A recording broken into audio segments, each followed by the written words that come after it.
Hey everybody, it's Will from the Back 40, and we need to have a really open and honest discussion about what happened yesterday, Tuesday, November 4th, in the elections that were held across the country. There were a lot of ramifications for both the Democrats and the Republicans, and I want to talk about it right now.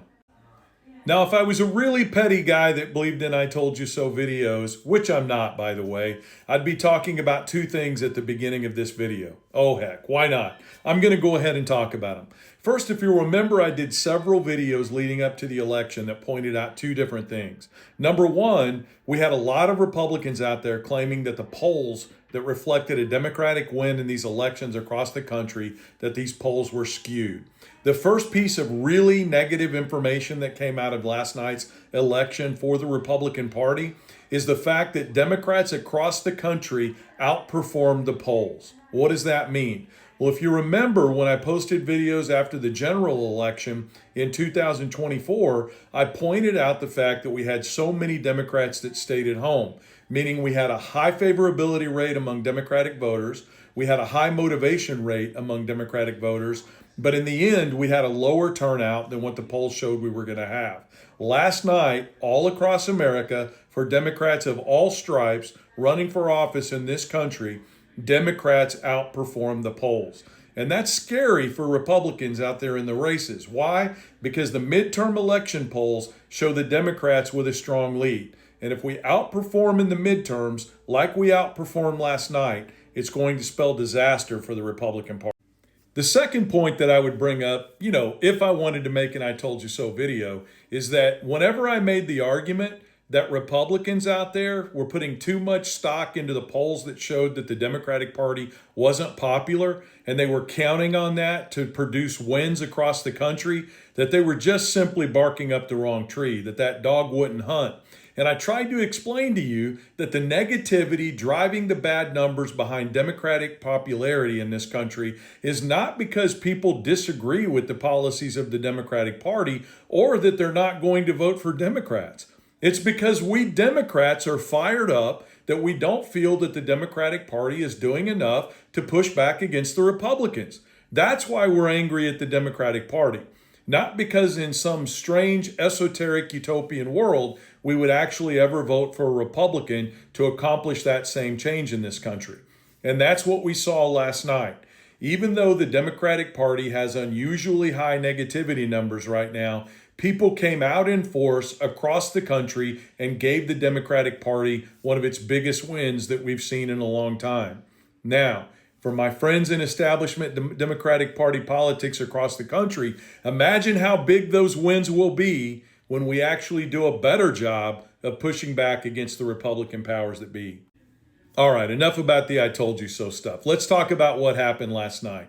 First of all, a big win in California with Proposition 50. In one night, in one election, the state of California canceled out the hoped-for gains of the Republicans in gerrymandering across 3 or 4 different states.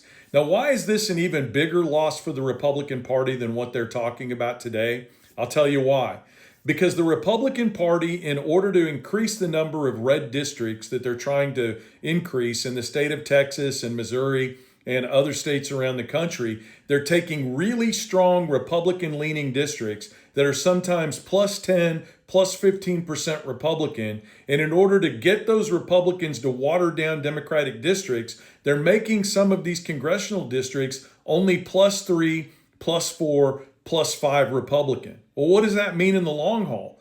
When you've created a whole new ecosphere of congressional districts that lean Republican, but just barely, and you have a Democratic Party that's surging in the polls and outperforming by 10 to 15%, all of a sudden it means all you've done is create a lot of congressional districts that are much more competitive that the Democrats could win.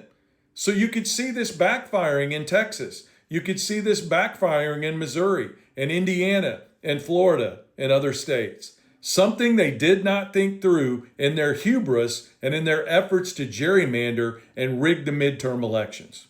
What else happened last night? I got to be honest with you, the list is so long that I had to throw on my glasses because there's no way I could memorize it for this video.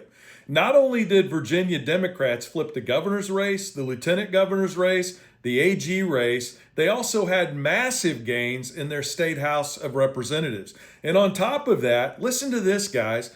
Every single county in the state of Virginia, including rural counties that went up to 80% for Donald Trump, moved toward the Democratic Party by big percentages. That is insane. No one saw that coming. I'm telling you what, Donald Trump is the best thing to happen to the Democratic Party since, I don't know, the Great Society.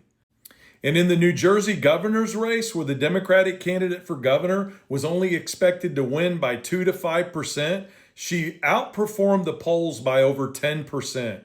A huge, stormy, and resounding success in the state of New Jersey. What else happened in New Jersey? You remember all of those Hispanic communities, counties, and voting districts that turned out so strongly for President Trump in the 2024 general election? They all swung back massively to the Democratic Party last night.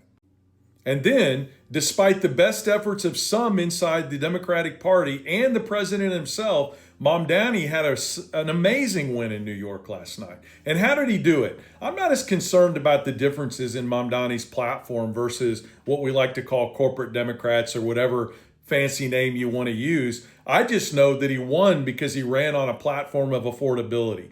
And many Democrats across the country, regardless of whether they're centrist or very far left-leaning, ran on the same affordability concept, and all of them won.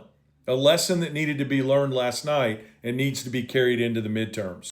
Oh yeah, in Pennsylvania, I see you too. How about winning the Pennsylvania Supreme Court? A big win to stand up for voters' rights and all of the other draconian issues that Republicans are pushing in the state of Pennsylvania.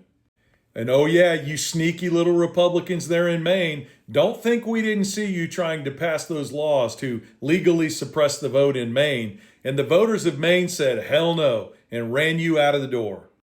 Krasner and Bragg both won. And if I could be petty for just a moment, which you know goes against my better nature, did anybody else have a warm heart and a friendly smile on their face when they saw J.D. Vance's half-brother lose in the state of Ohio?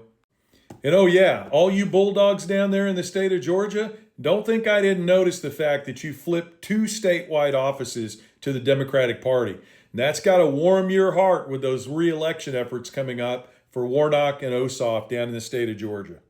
The last thing I want to mention is this. For all of you that like to paint with that broad brush in rural America and say all of us are getting what we voted for, even though up to 40% of us didn't vote for this party or this president, we had huge swings last night in rural counties across the country where people are stepping up to the plate, maybe not to admit they were wrong, but to admit they were lied to. If we can continue to build on those gains, we can win local elections across rural America. At the same time, we're taking back the House and Senate.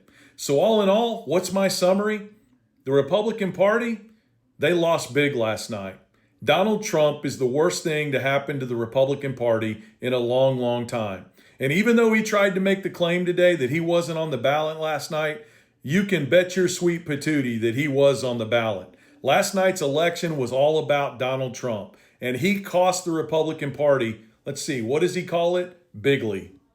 Now don't you don't you forget, I'm sorry, all the videos, all of the press conferences, everything else you're seeing from the Republican Party today, trying to paint the Democratic Party as a socialist organization and that the wins last night didn't mean anything, don't buy that stuff for a minute, guys, because the truth is this. Far left, centrist Democrats all over the country won. Why? Because we picked the right candidates for the areas that they were running in. And they ran on affordability platforms, and in the end, it paid off with big wins. So don't buy into what you're hearing today from the Republican Party. It's the last dying gasp of a party that represents billionaires and not the people. Everybody have a great day.